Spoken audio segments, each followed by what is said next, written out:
Hoy hablamos sobre el estrés. Y todos estamos familiarizados con el término y más o menos sabemos de qué se trata. Pero en esta charla vamos a tratar de verlo desde un punto de vista diferente, desde el lado alternativo. Siempre en el camino de búsqueda de nuestra paz interior. ¿Por qué me pasa esto? ¿Hacia dónde voy? Preguntas que me traen tanta incomodidad que las hago desaparecer de inmediato de mi mente y me refugio otra vez en el día a día. ¿Por qué? Tenemos las mismas preguntas y queremos compartir con vos nuestras reflexiones, porque a lo mejor hay algo realmente bueno por ahí que nos estamos perdiendo por no pensar. ¿Y si redefinimos el concepto de transformar? ¿Y si esta vez buscamos adentro? ¿Te animás?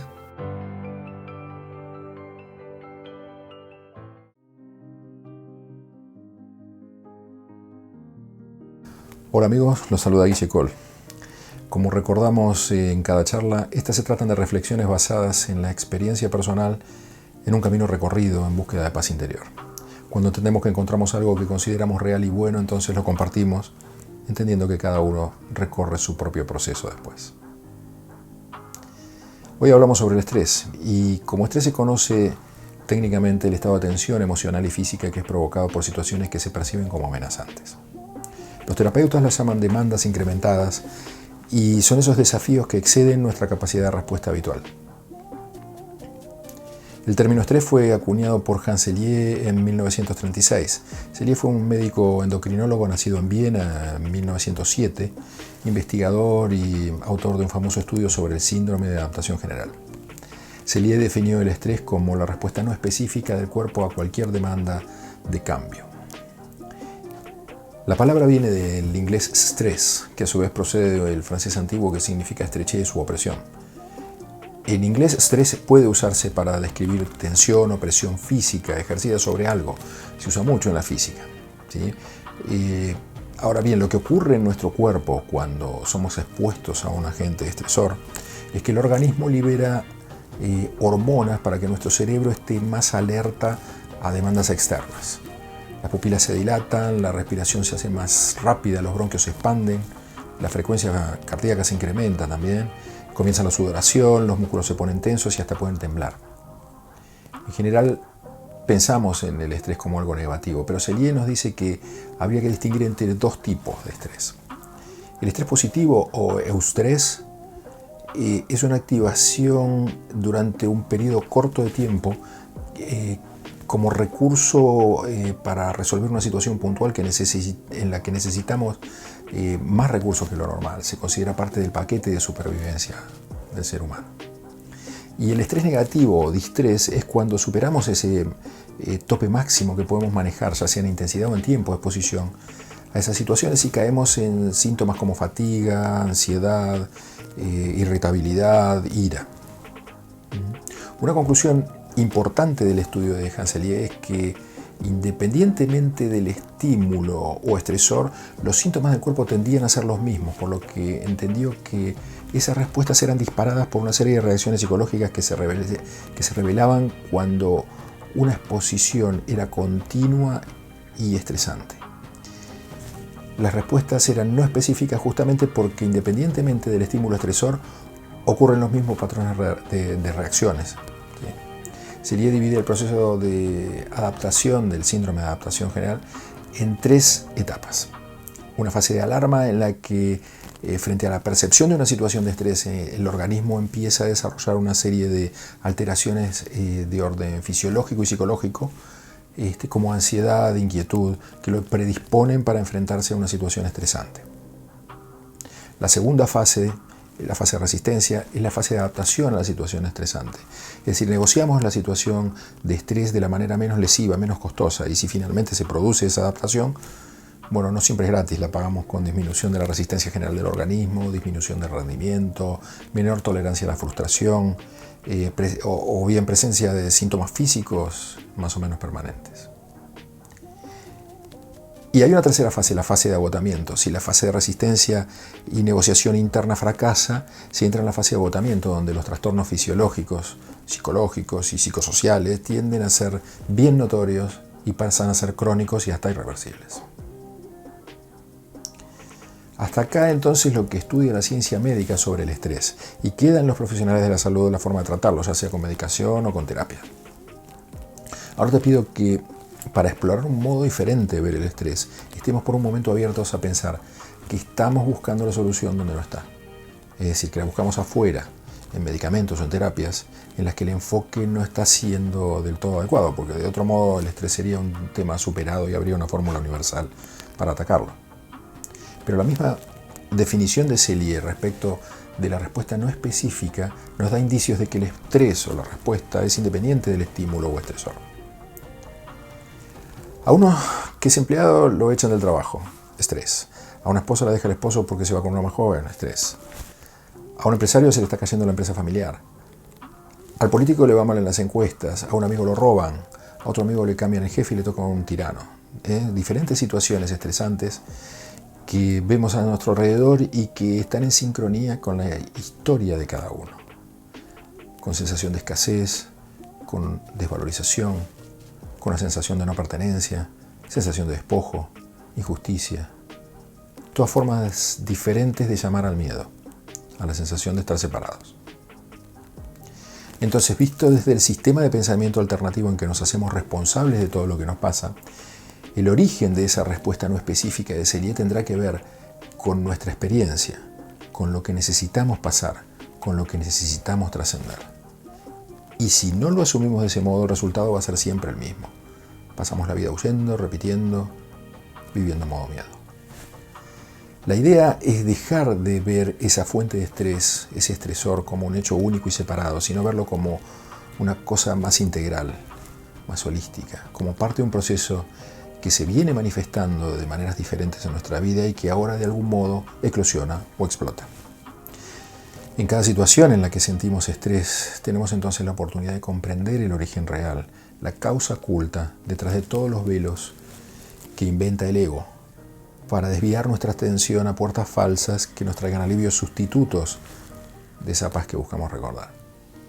Dejemos entonces los por qué. ¿Por qué a mí? ¿Por qué esto? ¿Por qué ahora? Todos esos por qué nos llevan a respuestas de lo que nos pasa en algo externo. Siempre algo externo va a tener la culpa, la responsabilidad de lo que me pasa. Y eso es totalmente falso. Comencemos a preguntarnos ¿para qué estoy pasando por esta situación? ¿Qué hay detrás de todo esto? Sin duda vas a llegar a la razón verdadera de tu enojo y 100% de las veces vas a descubrir que la razón de tu pérdida de paz no tiene nada que ver con lo que imaginabas. Nunca estás enojado por la razón que crees. Pero para llegar a este punto, tenés que tomar la decisión de querer la paz, de aceptar que estás realmente enojado. Pasar al para qué significa reconocer la riqueza de una situación adversa, tomar perspectiva, ver de frente al miedo que nos provoca la situación y decidir con qué maestro vas a seguir adelante. ¿Con el ego como hasta ahora o con el sistema de pensamiento alternativo al ego? Como decíamos en charlas anteriores, este es el ejercicio real de tu libre albedrío. Vos decidís cómo seguir, miedo o amor. Esa es la decisión de despertar y hacerte cargo, o de seguir en el sueño y lamentarte porque todo el mundo conspira contra tuyo. Hay una linda trilogía de libros de Gary Renard, del autor de La desaparición del universo, muy orientada, muy basada en el curso de milagros, que habla de ver los problemas, las fuentes de estrés, como oportunidades de perdón. Y juega con una sigla en inglés que la llama JAFO, Just Another Forgiveness Opportunity, solo otra oportunidad de perdón. Todo lo que nos estresa lo podemos resumir como una situación en la que percibimos una diferencia entre lo que quiero y lo que sucede. Cuando no pasa lo que yo quiero que pase, pierdo la paz. Me estreso, siento miedo, no soy feliz. Si se acuerdan antes, decíamos que la definición de felicidad para el ego justamente es que suceda lo que yo quiero. Si sucede, soy feliz. Si no se sucede, no soy feliz, me estreso. No sucede, tengo que pasar por el síndrome de adaptación general de Selye. Pero comenzar a ver las cosas que nos pasan con perspectiva es comenzar a ver de otra manera, del modo alternativo. Cuando elegimos comprender en lugar de juzgar, perdonar en lugar de condenar, bendecir en lugar de castigar, empezamos a transitar el camino ese de la libertad, de sacarnos nuestras mochilas. El andar se hace más liviano y la diferencia entre lo que queremos y lo que nos pasa empieza a desvanecerse, porque entendemos que lo que pasa está ahí para enseñarnos algo, para dejarnos ver con claridad un desafío que tenemos que trascender, que todo es un jafo, todo es una oportunidad de perdón. Por eso decimos siempre que cada pérdida de paz que se manifiesta en tu vida es la consecuencia de tu decisión de no perdonar algo. Cuando hablábamos de la proyección en videos anteriores, explicábamos el proceso por el cual todo lo que no podemos manejar, todo lo que condenamos en nosotros mismos y no podemos procesar, lo proyectamos y terminábamos en ira y miedo, en condena. También vimos cómo identificar la resistencia, que se presenta en formas que nos cuesta reconocer y para las que hay que estar muy, muy atentos. Como vemos en nuestras charlas, siempre tienen una misma orientación y hablamos de una única solución para un problema que es único, pero que se manifiesta de miles de formas diferentes. Nuestro problema es que nos sentimos separados de todo, separados de los demás. Por eso nos preguntamos los por qué. Por eso responsabilizamos a los demás de nuestros problemas y nos victimizamos. Este sistema de pensamiento que nos propone un curso de milagros nos invita a pensar de un modo totalmente diferente y ponerlo en práctica. Nos propone salir del victimismo y hacernos fuertes a partir de una decisión. Dejar de pensar en modo ego para pensar en modo alternativo, en modo amor. No nos vamos a cansar de repetirlo porque es el comienzo de tu camino a la paz interior. Porque cuando experimentas la paz, pasás de la creencia a la certeza. Pasás de la percepción al conocimiento. Insistimos mucho en este tema de pararte cuando estás en estrés y elegir el maestro con el que querés seguir adelante, porque es el primer paso a tu libertad real. El primer paso a hacerte cargo.